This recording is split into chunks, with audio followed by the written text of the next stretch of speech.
სახელითა მამისათა და ძისათა და სულის საწმინდისათა.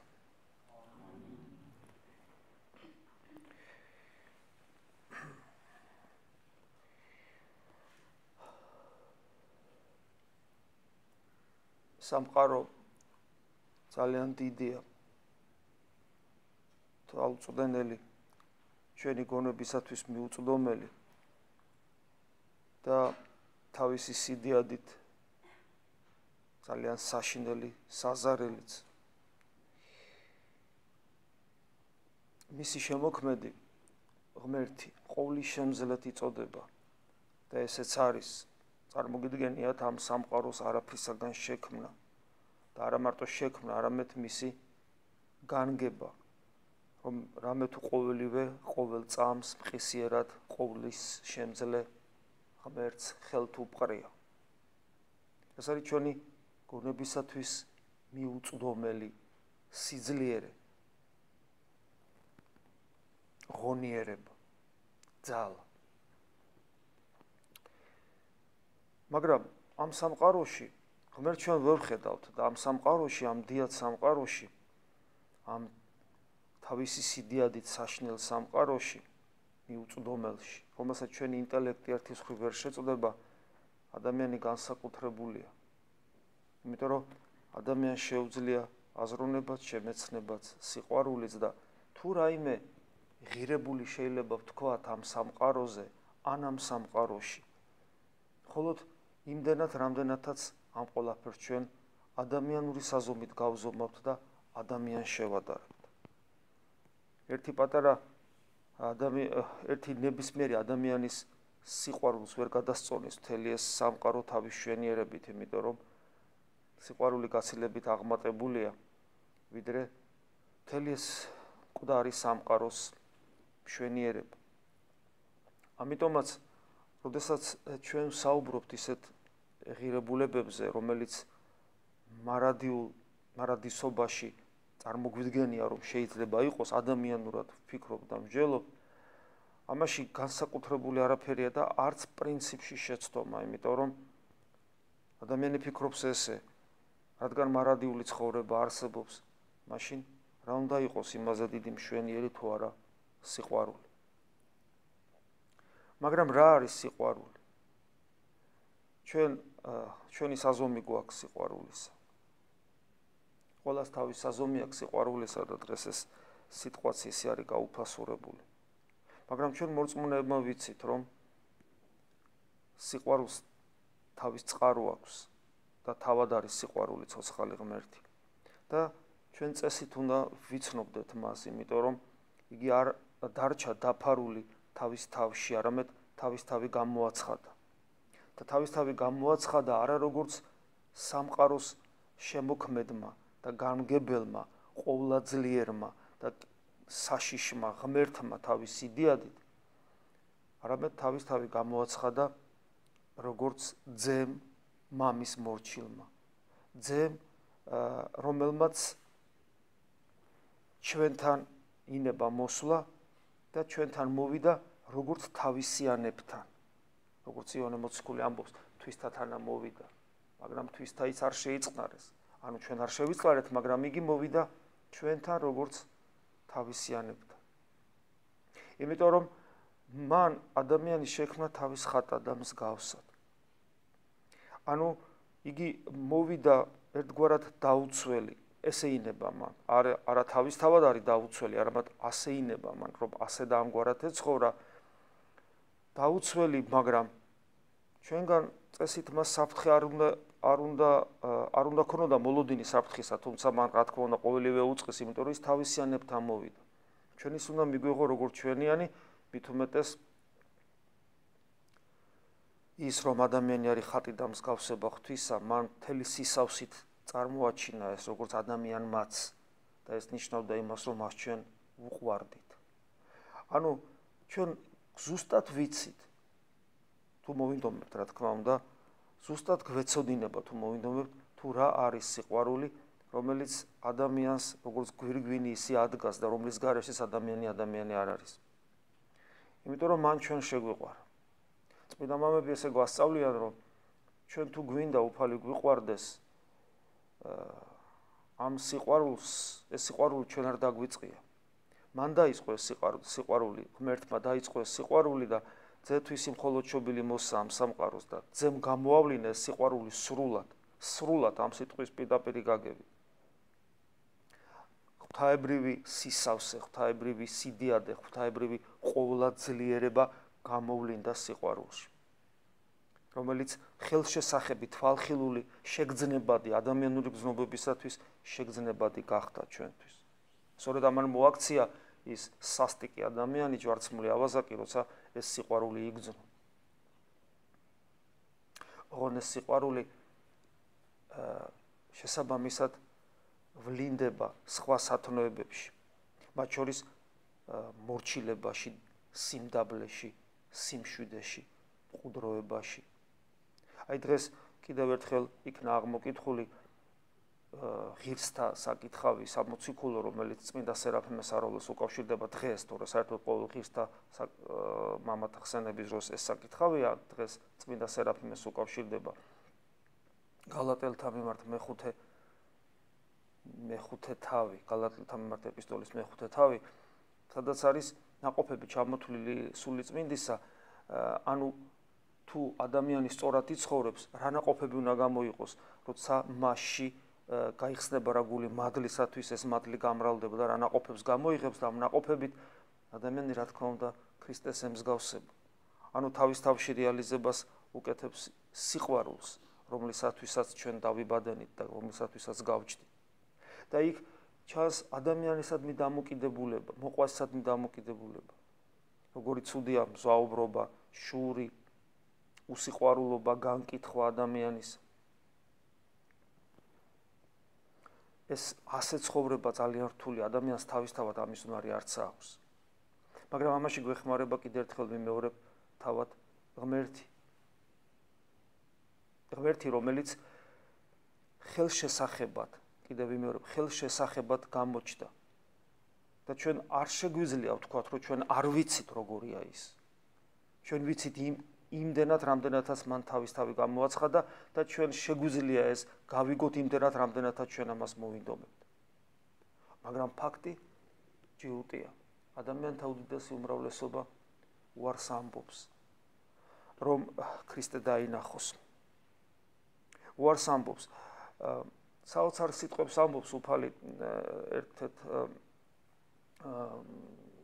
მახარებელთან ლუკასთან თუ არ ვცდები, რომ ცეცხლისა მოვედ მოფენად ქვეყანასა ზედ და მნებავს, რომ ეს ცეცხლი აწვე აღეგზნას, ანუ აწვე აინთოს, აბრიალდეს. წმინდა სიმონახალი ღვთისმეტყველი ამბობს, რომ ეს ცეცხლი, ეს ქვეყანა, რომელშიც უნდა აღეგზნას ეს ცეცხლი, აბრიალდეს, არის ადამიანი, ადამიანის გული. და უფალი ამბობს, მე მინდა, ცეცხლი კი მოვიტანე, მაგრამ მე მინდა, მსურს, ჩემი ნებაა ეს. ხშირად ვსვამთ ხოლმე კითხვას, რა არის ღვთისნება და ხშირად ვამბობთ სახარება ვიკითხოთ. სახარება ვიკითხოთ, რომლის გარეშეც არ შეიძლება ადამიანი ქრისტიანად განვითარდეს. იოს ხშირად მithქვავს ეს თქვენთვის გულის წიგნად უნდა იქცეს და ამას ინად ვკითხულობდი ჩვენ საყვარელ იოსების სიხასთან, რომ ერთ-ერთ თავის სულიერ შვილს არიგებს ერის ადამიანს სხვათა შორის, რომ სულთან კონდესო სახარება და ყოველდღე თუნდაც პატარა წაიკითხეო და მე არ ქონდა ადრე წაკითხული, ესე გამიხარდა რომ წავიკითხე, იმიტომ რომ ამას ხო ვამბობთ ესე და ჩვენი ნათქვამი რომ ჭეშმარიტება აღმოჩნდა, იმიტომ რომ ამ ხელა დიდი მოღვაწე ამბობს ამას. სულთან კონდესო შენო სახარებაო და თუნდაც ყოველდღეო, თუნდაც ცოტაო წაიკითხე და გაიგე ღმერთი რას გეუბნება შენო, აი ზუსტად ამ სიტყვებით ამბობს. და ჩემთვის რა თქმა უნდა ძალიან სასიხარულო იყო. ხშირად გვაინტერესებს ხოლმე რა არის ნება ღვთისა და სად აღარ ვეძებთ ღვთის ნებას, რაში აღარ ვეძებთ. ამ დროს უამრავჯერ, მრავალნაირად, მრავალფერად არის გადმოცემული ღვთის ნება ჩვენ შესახებ. და ერთ-ერთი ეს არის, მნებავს, რომ აწვე აღეგზნას, აი ეხლავე, ნუ დაელოდები ხვალინელ დღეს. დღესვე და და ეს ნიშნავს იმას, რომ ცეცხლი კი მოვიდა, მაგრამ შენ მას გულს უხურავ. და ფალი გეუბნება, მე მნებავს, რომ ეხლა ტყილა ხო არ მოვედი, მე ხო შენთვისაც მოვედი. ოღონ აი ამ ცეცხლის ანთება ჩვენს გულში, ადამიანის გულში ამ ცეცხლის ანთება იმდენად იშვიათი მოვლენა გახდა სამყაროში, რომ შეიძლება ასე ითქვას, რომ ქრისტიანები თითქოს ერთგვარი ესე არ არის სინამდვილეში. ყველასთვის მოვიდა, მაგრამ ისინი, ვინც ქრისტიანები გახდნენ, თითქოს რაღაც ელიტარული ნაწილი გახდა სამყაროს, ეს სერაფიმ საროველის ხსენებაა დღეს. ეს ბუმბერაზი კაცი თავისი აღნაგობით. ყველასთვის როგორი განცდა გვაქვს, ხო, სერაფიმეს სახელს რო ვახსენებთ, თუ სახელიც როგორია, ცეცხლოვანი სიყვარული, ცეცხლოვანი ანგელოზის სახეა, ხო, სერაფიმე, ეს არის ანგელოზთა დასია, რომელსაც ცეცხლოვანი სიყვარულით უყვართ ღმერთი. არა ეს გიზგიზებს, სიძლიერე ჩანს ამ ყველაფერში, მაგრამ თან პირველადაც ესეთი უზარმაზარი ახოვანი ადამიანი და პირველი განცდა, რაც ამ წმინდანთან მოდის, ეს არის აი რაღაც სიფაქიზე, რაღაც ბავშვური უბრალოებაც და ბავშვური გულის სიჩვილეც და განსაცვიფრებელი სიყვარული მისი უფლისადმი და განსაცვიფრებელი სიყვარული ღვთისმშობლისადმი. ღვთისმშობლისადმი დამოკიდებულება საერთოდ ეს ცალკე თემაა მართლმადიდებლობაში, როგორ ამბობენ დიდი მამები, რომ იმისათვის და აი თანამედროვე მამებიც ესე ამბობენ, ერთ-ერთმა საბერძნეთში რო ვიყავით ესეთი საოცრება, ეგეთი რამე მარტო პატარიკში ვინახავს, მღვდელ მონაზონია თუ არქიმანდრიტია ონოფრე, ეგეთი რამე მხოლოდ კიდევ ვიმეორებ პატარიკში ვინახავს ადამიანი, რომელსაც არაფერი არ უნდა კითხო. არ არის საჭირო. როგორც კი დაგინახავს იმ წამსვე ამეტყველდება, წინასწარმეტყველი, ძველი აღთქმის წინასწარმეტყველი წარმოგიდგება, ქადაგათ რომ დაეცემოდა. როგორც დაგინახავს, იწყებს მეტყველებას და თარგმნას ვერ ასწრებდა. მამა გიორგი და საუბრობს და მარტო შენ გესმის რას გეუბნება. ისეთ რაღაცებს ეხება.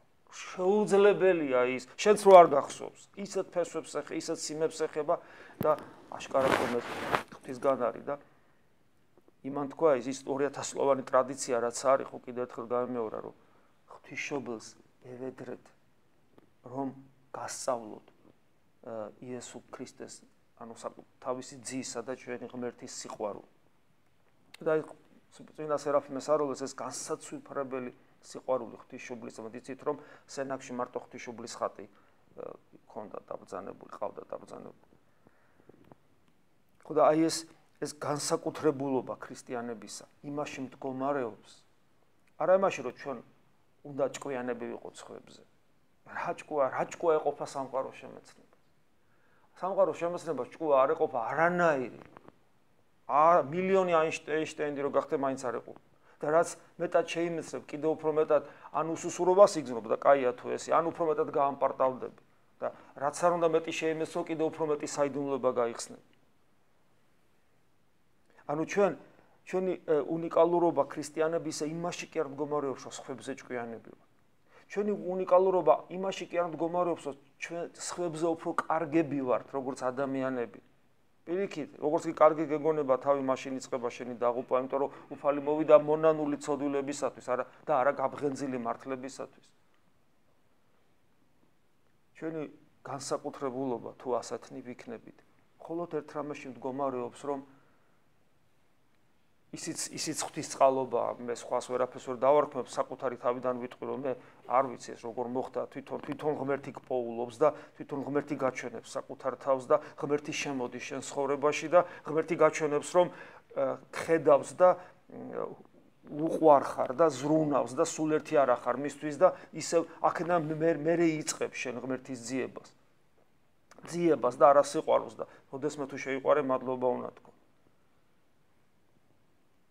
ჩვენი განსაკუთრებულობა შეიძლება მხოლოდ ერთ რამეში მდგომარეობდეს, რომ ჩვენ გვინდოდეს უსმინოთ